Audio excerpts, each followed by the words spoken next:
Saudi Arabia, UAE, Bahrain and all these countries are very vulnerable to attacks, right? Because they are all energy infrastructure dependent economies. If the Strait of Hormuz is not open, these countries are going to take much more economic pain. Like you mentioned, I think this war has sort of raised questions about that whole security architecture. This war has drilled holes into that security umbrella. Gulf countries, I think, will have to kind of negotiate a new modus vivendi for coexistence with the Iranians.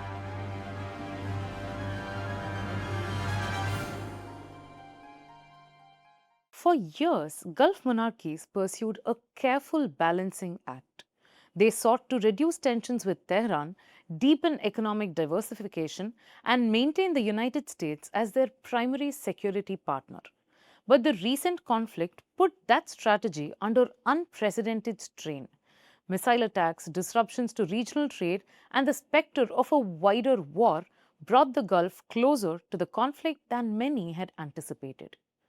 Has the war changed how the Gulf views Iran? Has it exposed the limits of the US-led security architecture? And what does it mean for the future of the GCC and the regional order? Hello and welcome to another episode of Global Faultlines, the Hindu's International Affairs podcast. I'm Sharmada Venkatasubramanian, and joining me in this episode is Stanley Johnny, the Hindu's International Affairs editor. Today, we're looking at the Persian Gulf after the war, how the conflict has reshaped Gulf security, diplomacy, and the balance of power in one of the world's most strategically important regions. So welcome back to another episode of Global Faultlines. Before we discuss how the recent war has changed the outlook of the Persian Gulf, let's quickly get some historical context. The relationship between the GCC countries and Iran has always been viewed through the lens of rivalry, but it has always been more nuanced than that. So what have been the political, economic, as well as cultural ties between the Gulf monarchies and Iran? It's viewed through the prism of rivalry because the rise of GCC had a direct relationship or a direct correlation with the Islamic Revolution. Right. That's one of the reasons. Because, when the Islamic Revolution happened in 1979 in February, what happened in the region was an earthquake. Right. Because you look at the Gulf countries in the region. Mm-hmm.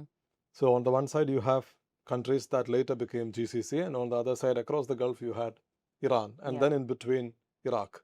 Iraq had already become a republic. It was ruled by the Ba'athis, right? And Iran was a monarchy. So Iran was a monarchy. It had been a monarchy for thousands of years, according to the Iranian narrative. And the Pahlavis themselves, the Pahlavis were in power. So the reigning monarch's grandfather established the Pahlavi monarchy. It's a dynasty that was in power for generations, and it's an institution that had been in power for centuries. Right. And then that monarchy collapsed.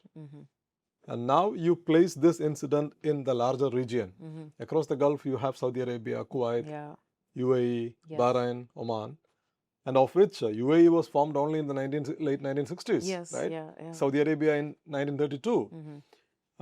So Qatar was also late 1960s. I mean, in a sense, they became independent, modern countries much, much later. So on the other side, you had a monarchy, an institution that was in power for centuries that just collapsed. And then these guys felt the heat. Right. And Iran became a republic. Yes, it is an Islamic republic, which is the religious content is very much important. But at the same time, it became a republic, right? So which also meant that immediately it put pressure on the monarchies across the Gulf. Right. And I usually compare this with, from a regional point of view, from a regional political point of view, compare the Islamic Revolution with the French Revolution, but not through a qualitative content-wise analysis. Right. Because when France became a republic after the revolution, 1789, you look at the Europe of late 18th century, the Habsburgs, the Romanovs, the Brits. I mean, you had a region where all these powerful monarchies were in power. And in France, actually the French monarchy was also very powerful, and it was brought down, and the ruling elite were killed, and then country would eventually become a republic. So this led to all these countries in Europe, all these monarchies in Europe to gang up against the new France. Right. And you have pre-Napoleonic wars and post-Napoleonic wars. Yes. Napoleon would come to power, I think, 1799. And then you had a long period of 15 years of conflict in Europe, right? The brutal Napoleonic War. And the same thing happened in West Asia as well, because once Iran became a republic, the Sunni monarchies felt the heat. There are two contradictions here. So one contradiction is republicanism versus monarchy. Right. And the other is, of course, the sectarian contradiction, Sunni versus Shia. Yeah. Iran is predominantly Shia, and then in the revolution, they re-emphasized their religious identity. It became a Shia theocracy. Yes. Right? It's a quasi-democracy plus Shia theocracy. Yeah. And across the Gulf, you have all these countries which are ruled by Sunni monarchies. And all countries except one, which is Bahrain, all are Sunni majority countries. In Bahrain, it's a Shia majority country ruled by a Sunni Khalifa, right? Yeah. So this set the stage for the rivalry. Right. But despite the rivalry, basically, I mean, this also led to the Iran-Iraq war. We talked about it in detail, 1980. Yeah. Immediately after the revolution, the Iraqis would start the war. And I think GCC as an institution was founded in 1982, or 1981 or 82. Right. It was a May. Which means the GCC countries, the Persian Gulf monarchies, they came together, they ganged up, they felt the heat threat of the Iranian revolution. Right. So the stage for conflict was set. But at the same time, over the years, you also found, I mean, despite these contradictions, you also found close economic cooperation between these two. Yeah.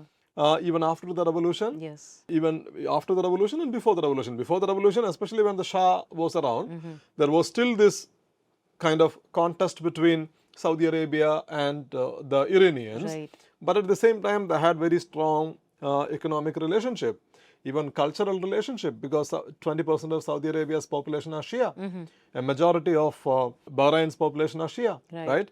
And Oman historically had very good ties with the Iranians because Oman is the littoral state. Now everybody is talking about Oman's one island is actually jutting into the Strait of Hormuz. Yes. And then on the other side, you had the Iranian islands. So practically, Strait of Hormuz at its narrowest point is Omani and Iranian territorial waters. Yes. Right? So the Omanis and the Iranians had historically very good relationship. So, but you have trade, cultural, religious relationship, everything was going on, but at the same time, it was overshadowed by these two major contradictions that were sharpened by the Iranian Islamic Revolution.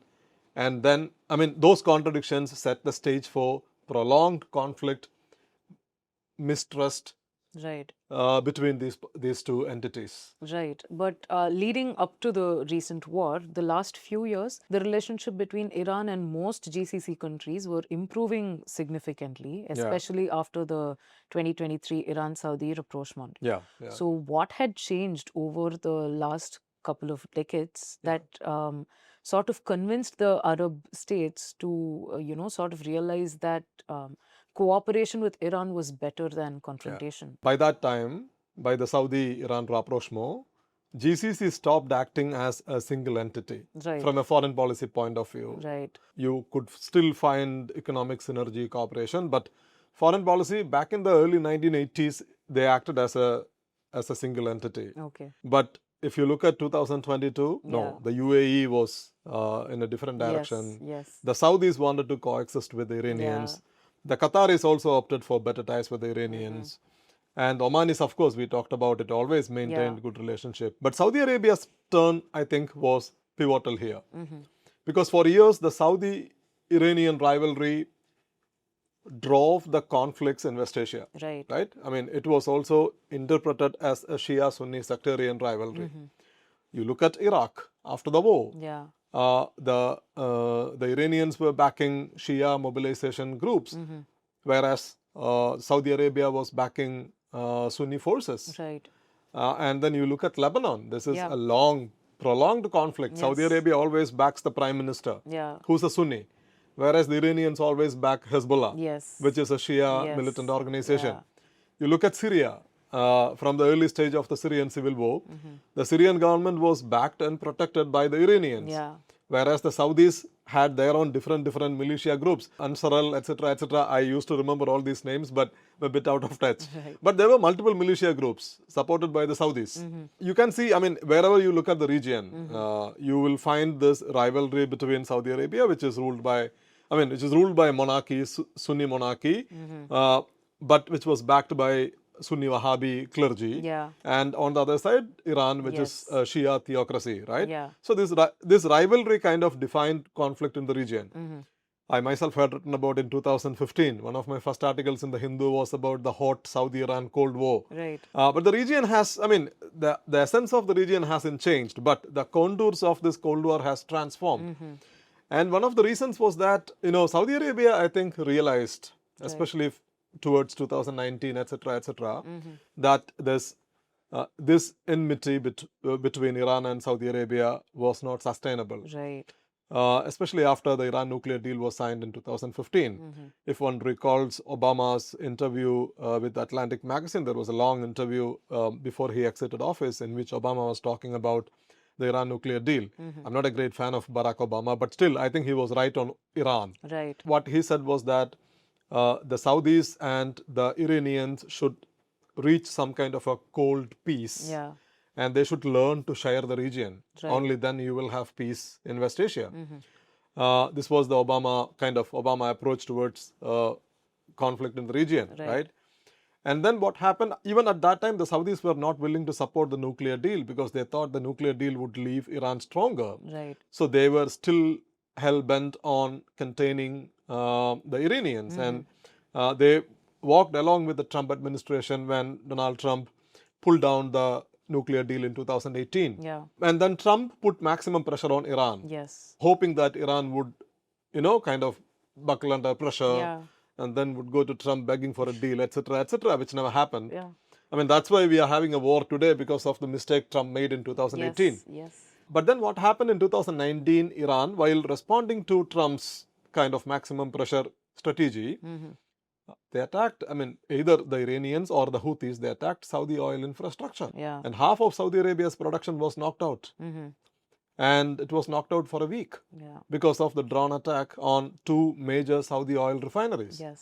Then Saudi Arabia realized that, of course, the Saudis turned to the Americans, and the Americans said, no, they can't do much about it. They didn't want to go to war with Iran at that point of time over an Iranian attack on Saudi Arabia.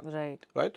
Then Saudi Arabia realized that, of course, the security guarantee, the US security guarantee was the bedrock of the relationship back from the 1940s, but it didn't work. Yeah. So they started sending signals to the Iranians that they wanted to reach a rapprochement, and the Chinese would step in. Right. Yeah. Right? Because it was in China's interest as well. Yes. The Iranians are very close to China. Yeah. The Saudis also, they buy and they want stability in the region, only then they can continue to buy oil.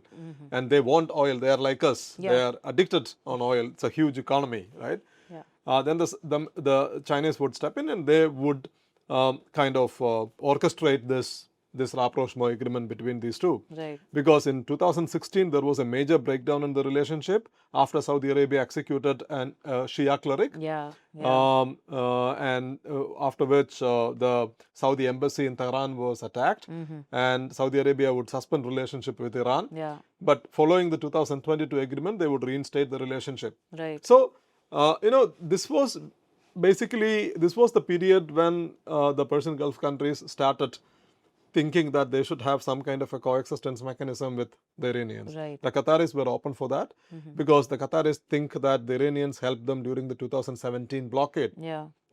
Remember the blockade imposed by the Saudis, 2017. So the Iranians basically, because Qatar was cut off, Saudi Arabia imposed the blockade on all the land borders. But the Iranians actually flew in help, economic assistance, etc., Right. essential goods, to be specific. So they already had a better ties with Qatar. So this signaled a new beginning. At least this signaled a new beginning, but it didn't last, right? Right.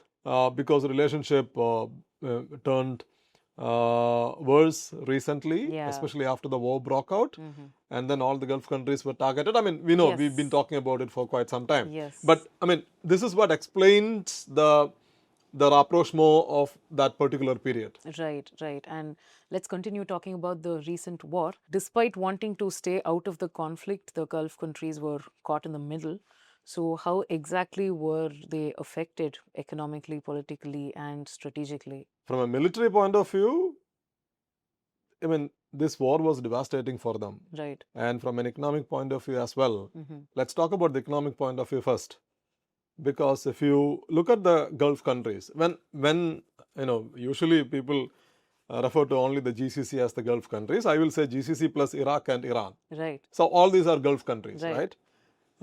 Because Iraq also, it is basically on the northern part of the Gulf, the Gulf arc. That's where Iraq's ports are situated. If you look at the Gulf countries, see, Saudi Arabia has an east-west pipeline. Right. So they can move oil, may not be in large quantities, but still they can still move oil to the Red Sea, and then from the Red Sea they can take the Suez Canal and reach Europe. Right. Or from the Red Sea they can take Bab el-Mandeb and then reach the Arabian Sea. Yes. Right? Yeah. And the UAE also has a port, Fujairah port, which is outside Strait of Hormuz, and they have a pipeline linking the UAE's, the Emirates heartland to Fujairah. Yes. So they can also move oil, at least in limited quantity, to Fujairah and then get them out of oil and gas, get them out of the Strait of Hormuz. Yes. But the Qataris can't do anything. They are dependent on Strait of Hormuz to export almost 100% of their gas. The Kuwaitis and the Bahrainis, poor guys. There's no alternative. The Iraqis, they have no alternative. So, and the Strait of Hormuz was closed until recently. And it is now closed again. Right? So, it was actually devastating for all these countries. Higher oil prices are good for them. Now prices are again going up. I just checked before joining the show, it was 82. It is 82 now. Right.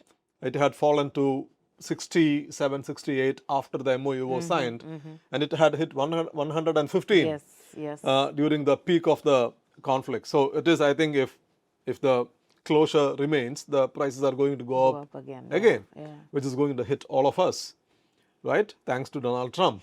So higher prices are good for them. But if these countries are not able to get oil and gas in good volume out of the Strait of Hormuz, if they are not able to trade, then what is the point in having having higher prices? And they were not able to trade. Right. And they started sending out oil and gas only after the MOU was signed, and Iran said, now there is a new safe passage is open, which is along the Iranian coast. But the Americans had opened another one in the southern coast of Strait of Hormuz along Oman. So the international passage is in between, which was the UN cleared passage, and that has been mined by the Iranians. So ships cannot take them, right? And the Iranians are expected to, they were expected to remove the mines within 30 days of the MOU. The MOU was signed on 17th of June. Today what, 14th of July?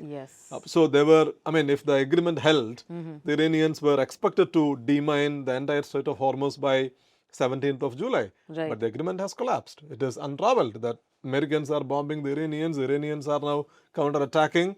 3 ships were attacked today. And again, one Indian was unfortunately and tragically killed by the Iranian attack. So, this is what is happening. So, all these countries were stuck. They were not able to export their most essential commodities, oil and gas and petroleum products, right? So, they were not getting stuff. They were not getting revenues. So, their economy was affected. Not just that. You look at Saudi Arabia and the UAE, they also earn revenue from tourism. And UAE is known for its financial architecture. And financial markets were affected very badly, right? And Saudi Arabia had this massive, ambitious plan to build a new kingdom by 2030.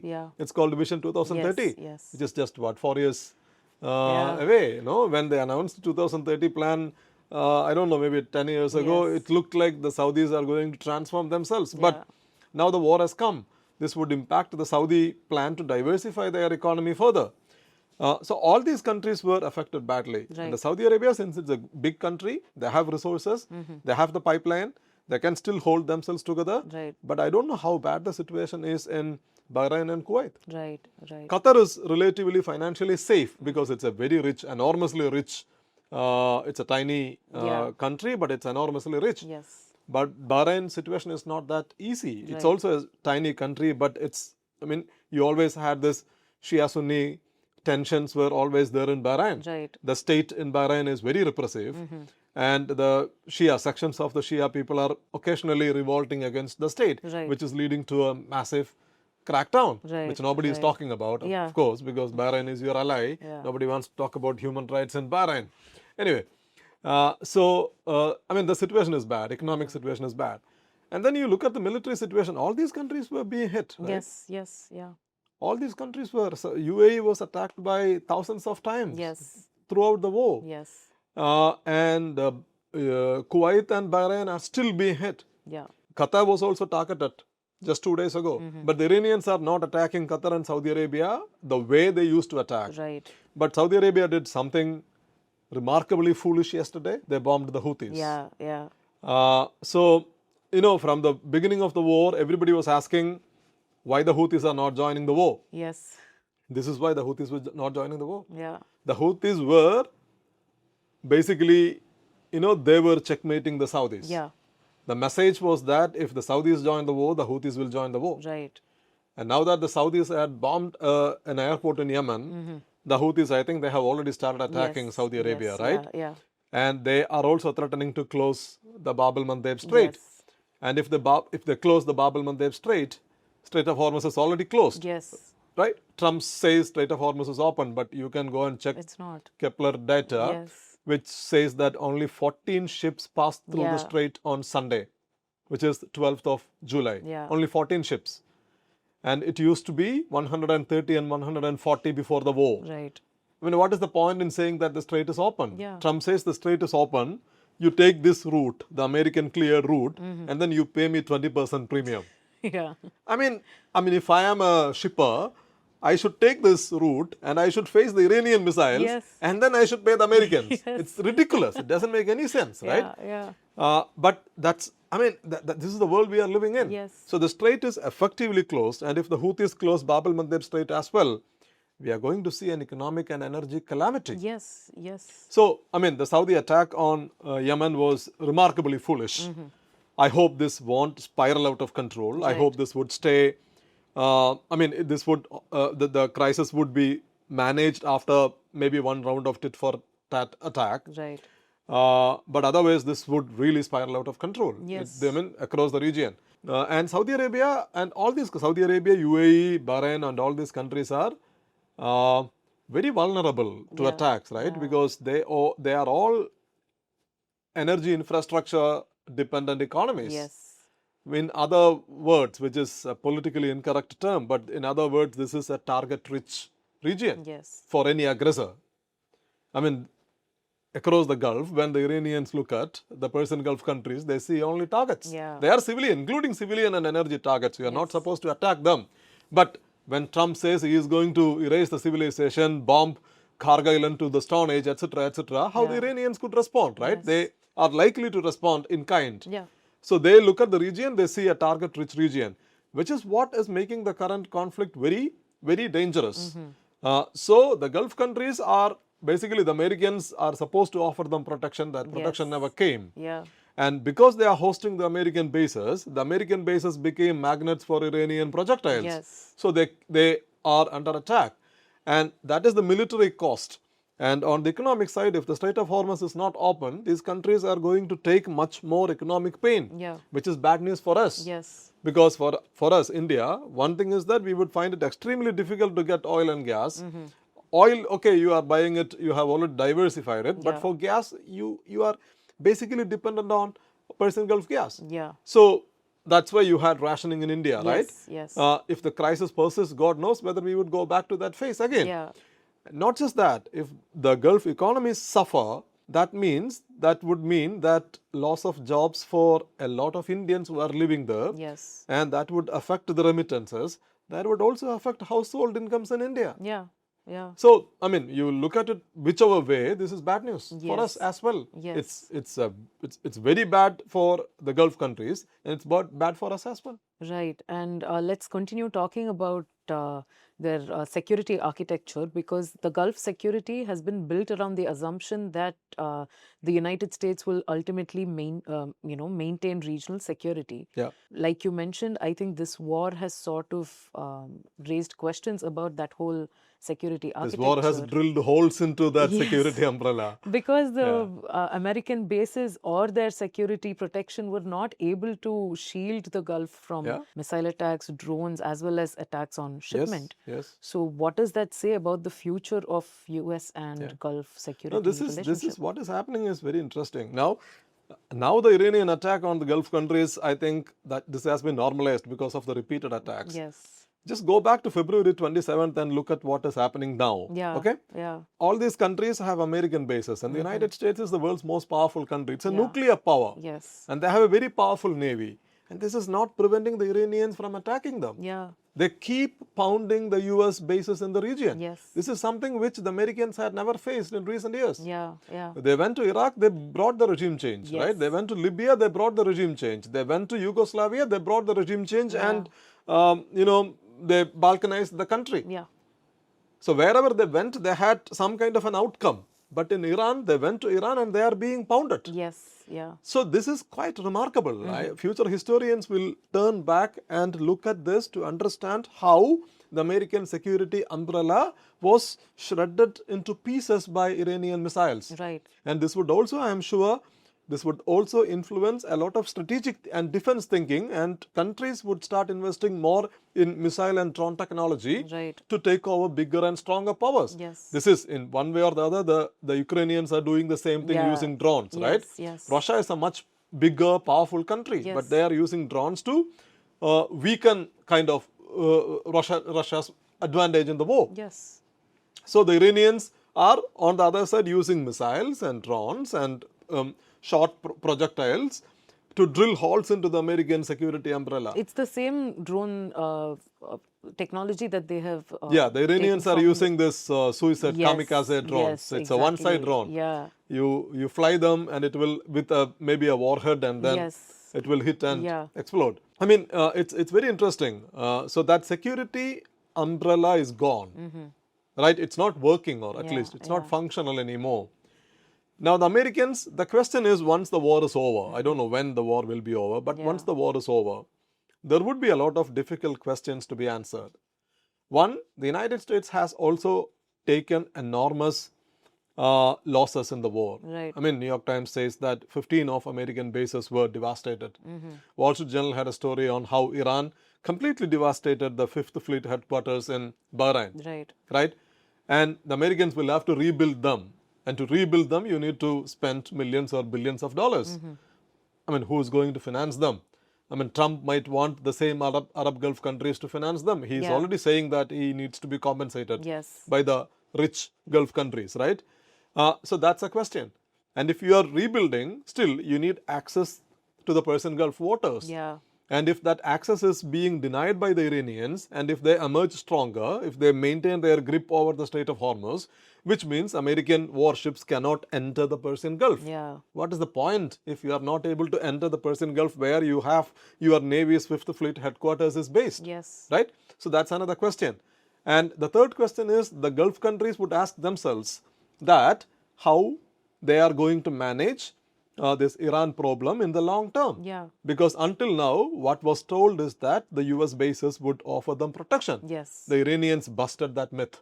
The US bases, not just they are not providing protection, on the other side, the US bases became the main reason Yes. for the Iranian attacks. Yeah. Yeah. Right? So, all these questions will come up, which means the old security order, I think, is gone. Right. What would be the new security order? I think the Iranians would play some kind of a role in that. Right. And the Gulf countries will have to find a way to coexist with the Iranians.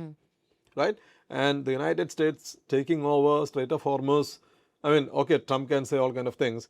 It's like saying that the Chinese or the Russians would take over the Gulf of Mexico. Right. No, it's not possible, Yeah, right? The yeah. Americans can bomb Iran, but Yeah. taking over the strait, having permanent naval facilities in the region. I mean, which American president is going to pin America's naval resources to the Persian Gulf forever? Yes, yeah. It's unthinkable, Yes. right? It's not practically possible. So the Americans may be fighting a war, but I think they will have to come to terms with the reality that Trump's illegal, ill-thought-out war has rendered Iran regionally stronger. Right. And Gulf Arab countries will also make peace with this reality and then do the necessary readjustments. Iran is not going to go anywhere. Right. Yeah. Okay, I know a lot of people are saying that Gulf Arabs, they will spend every last penny they have to see Iran gone. Fine, they might want to do that, but what if Iran is not going anywhere? You will have to live with them, right? You should find a way to coexist with them. I think they should, the Qataris are already sending the right signals. When during that MOU phase, the Qataris had said that Qatari Prime Minister Mohammed Al Thani had given an interview to Financial Times in which he said that they are already in talks with the Iranians. They said we will have a new regional economic architecture. Right. And Vice President J.D. Vance of the United States had also said in an interview that even the Emiratis are talking to the Iranians. Right. Right? And the Saudi Arabia was paid by, I mean, at least until now, by the Iranians in their counterattacks, which also tells us that the Saudis are in touch with Iran. And the Saudis had also sent a religious delegation for the burial, for the funeral ceremonies of Ayatollah Ali Khamenei, the supreme leader assassinated by the Americans and the Israelis. So all this suggests that Gulf countries, I think, will have to kind of negotiate a new modus vivendi for coexistence with the Iranians. Right. So like you mentioned earlier in our conversation, the GCC has never really had a uniform approach towards Iran. While countries like Qatar and Oman have traditionally had good ties, countries like Saudi Arabia and the UAE have had confrontational history with Iran. But now, like you mentioned, even that is changing. So in the aftermath of the war, how do you see the GCC as a whole recalibrating its approach towards Iran? Yeah, first of all, as we discussed earlier, GCC lost that. Now, the old GCC is also gone. The 1982 GCC, which was formed to counter Iran, that doesn't exist anymore. Because the Saudis and the Emiratis, they are not going along, right? I mean, they are in different direction. UAE believes that they are also a regional power. Saudi Arabia is very angry that the UAE has moved away from its orbit. And Saudis had imposed a blockade on Qatar in 2017. The blockade didn't work. Qatar was brought back to the mainstream. But there is bad blood between these two guys as well. So, and the UAE has very close ties with the Israelis. Right? They're very close, apparently. But the Saudis, okay, they have good ties with Israelis, but they don't have formal, official relationship with Israelis. And I think the Saudis are now not in a hurry. Earlier, everybody was talking about a Saudi-Israeli normalization. I think that's not going to happen anytime soon, especially now. So within the GCC, you have very differing approaches, which is there. But at the same time, I think more or less all countries in the GCC, I think they realize, I mean, of course, the Bahrainis and the Kuwaitis may be very angry, but there is very little they can do. If Saudi Arabia, Qatar and the UAE decide that they should negotiate a new modus vivendi with the Iranians, I think other Gulf countries will have to go ahead with that. And the Omanis have good ties with the Iranians, right? I mean, Arakchi is now, either today or tomorrow, he is going to be in Muscat. He's going to meet the Omani foreign minister and they're going to talk about Strait of Hormuz, etc., etc. I also saw that today Iran's parliament has introduced a new bill that would give the formal authority to the government to manage the affairs of the Strait of Hormuz. So the Iranians are making moves in that direction. So they are in talks with the Omanis. So Qatar maintains a relationship with Iran, despite the repeated Iranian attacks. The Saudis also do the same thing. Bahrain and Kuwait are upset and angry, but I don't think they can do anything much about it. So overall, my understanding is that the GCC countries want to have some kind of a coexistence model, which doesn't mean that issues are going to be resolved. The GCC countries will be very upset with the fact that the Iranians would control the Strait of Hormuz. They are not going to be happy about it. They would like to find a solution to that. But I think Trump is making this the problem worse now. Okay. His attacks are not going to change Iran's position. On the other side, you need to have some kind of an Omani-Iranian mechanism, Right. where both sides would be, I mean, if both sides are allowed to have their routes, and if ships are, I mean, one of the proposals is that both routes can be opened, but Iran's Persian Gulf Strait Authority as well as the Omani authorities Right. should be allowed or should be informed Right. in advance about the passage of the vessels. So you can have some kind of a joint mechanism where Iran and Oman could play a role in the passage of the traffic. That would kind of address some of the concerns of the Persian Gulf countries. Right. If Iran emerges the only country, then they may not be happy, right? So you can find a solution if the war stops. Right. And if negotiations start. There are ways to find a solution. So Arab countries have their own concern, but at the same time, they also realize that American security guarantees are not working. Right. And confrontation with Iran and regime change war didn't work. And prolonged confrontation with Iran could pose economic threats to these countries. Right. That could affect their own continued growth, their own vision documents, development plans, etc., etc. So they don't want any of that. Right. To resolve this, they prefer a diplomatic coexistence with the Iranians. Right. Yeah. That's all we have for today's episode. But a very quick announcement to our audience. If you have any questions about the topic that we have discussed in today's episode, please feel free to leave your questions down in the comments or send it to us on our social media handles, and we will address a few of them in the next episode. But that's all we have for today's episode. Thank you so much. Thank you. Thank you. For decades, their security rested on American guarantees, while their prosperity increasingly depended on regional stability. Today, they face the challenge of balancing deterrence with diplomacy, managing ties with Iran without abandoning their partnerships with Washington, and navigating the growing influence of powers like China. Whether this conflict marks a temporary disruption or the beginning of a new regional order will shape the future of the Persian Gulf and perhaps the wider West Asia for years to come. That's it for this episode of Global Faultlines. If you have any feedback or suggestions, write to us at podcasts@thehindu.co.in. Thanks for tuning in.